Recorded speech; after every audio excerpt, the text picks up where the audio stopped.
Now let's talk about analytical in life. I'm going to give a little disclaimer here that some of the things I talk about in this section might feel like I'm focusing a little bit more on the blind spots or kind of the shadow side of this strength. That is not because this strength is bad for any reason. You will find in this series that some strengths I talk more about the blind spots or the shadow side because they are so strong inherently that I don't need to necessarily tell you how to use them, right? I always use empathy as an example, and that's obviously a conversation for another video, but that's not something you have to train or to kind of understand or to like push out of you.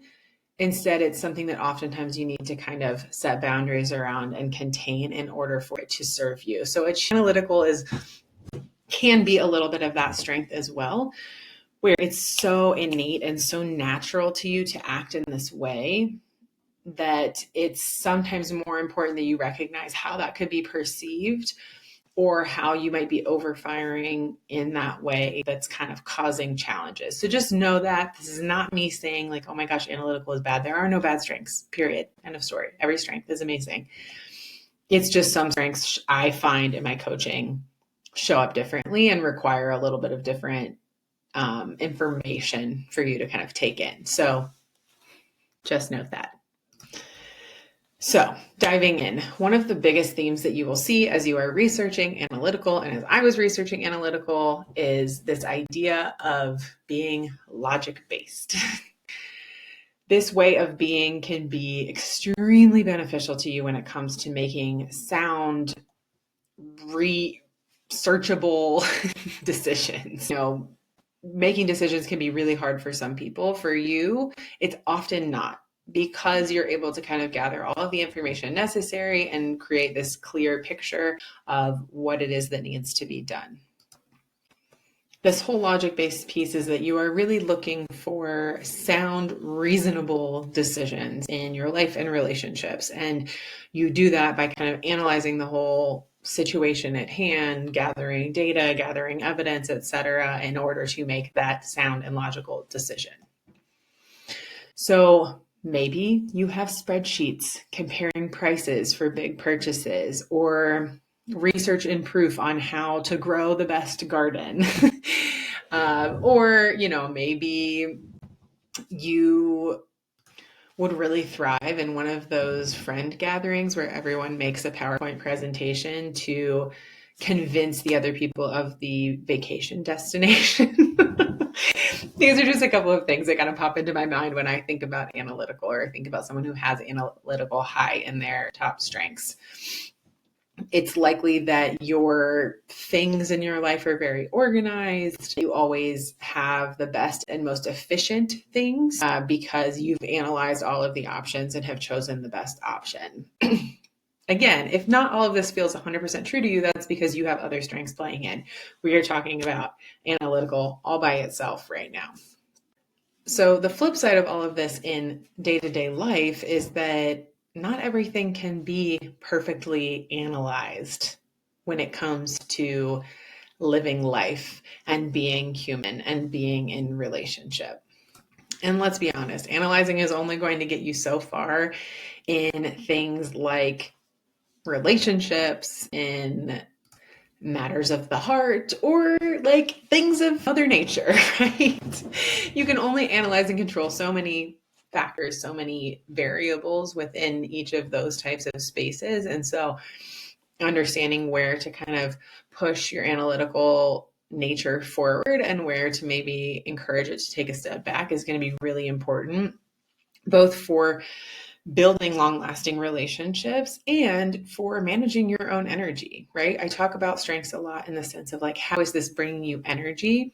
And if you're overfiring with it and it's being ill-received, and this goes for any strength, not just analytical, that can be really taxing. And the same goes for if you're really underfiring, you're not using your analytical enough, that can also lead to burnout, frustration, disappointment, etc.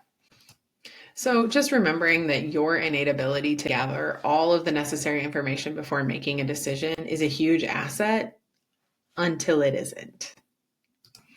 What I see most as being the shadow side or kind of blind spot for people with high analytical personally, so not in the perceived way, but in like to themselves, is analysis paralysis, which I'm sure you saw coming.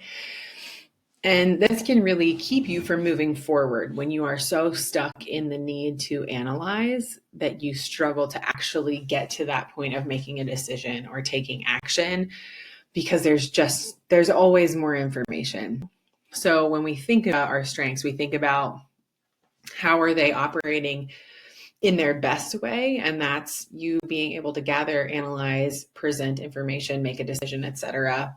With when your strength is not showing up in a way that is supportive to you, it might look like analysis paralysis, where you're constantly trying to gather more information in order to make a decision and avoiding making actual decision.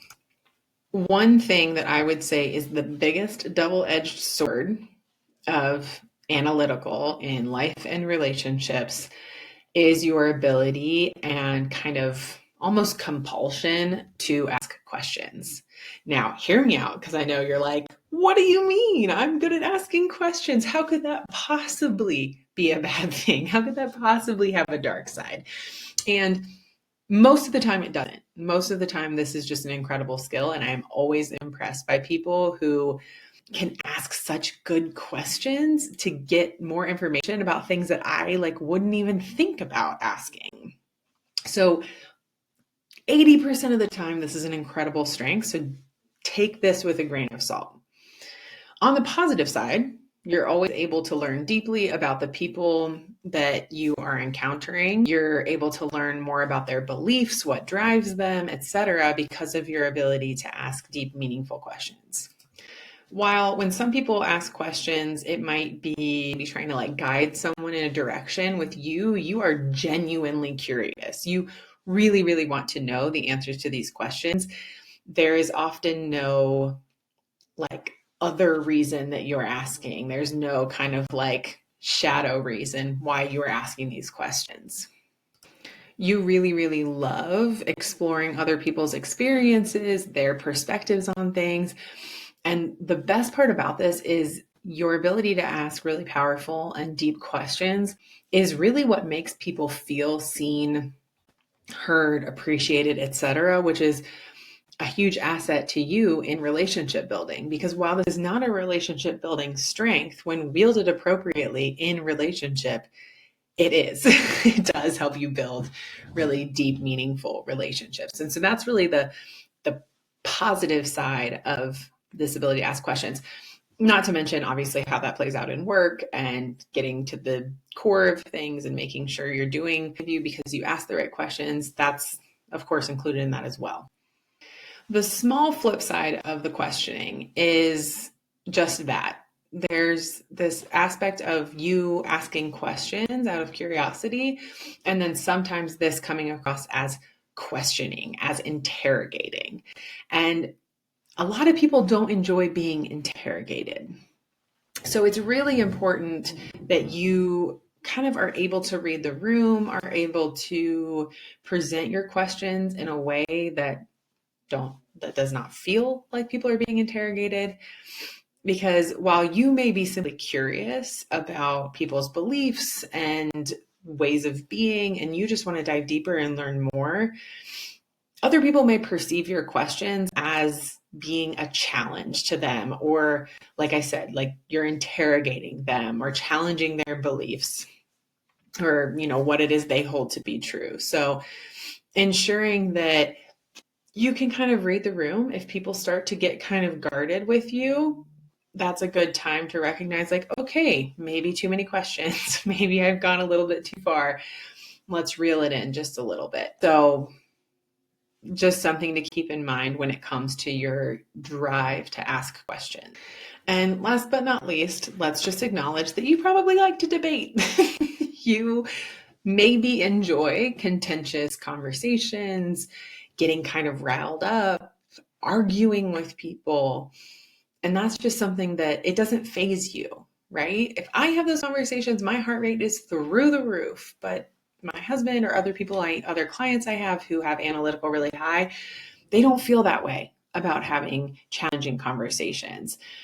This, again, is a huge, huge, huge asset and huge skill in being able to kind of hold people accountable and check people in like a work environment. But when it comes to like personal relationships, you gotta tread a little bit more lightly sometimes.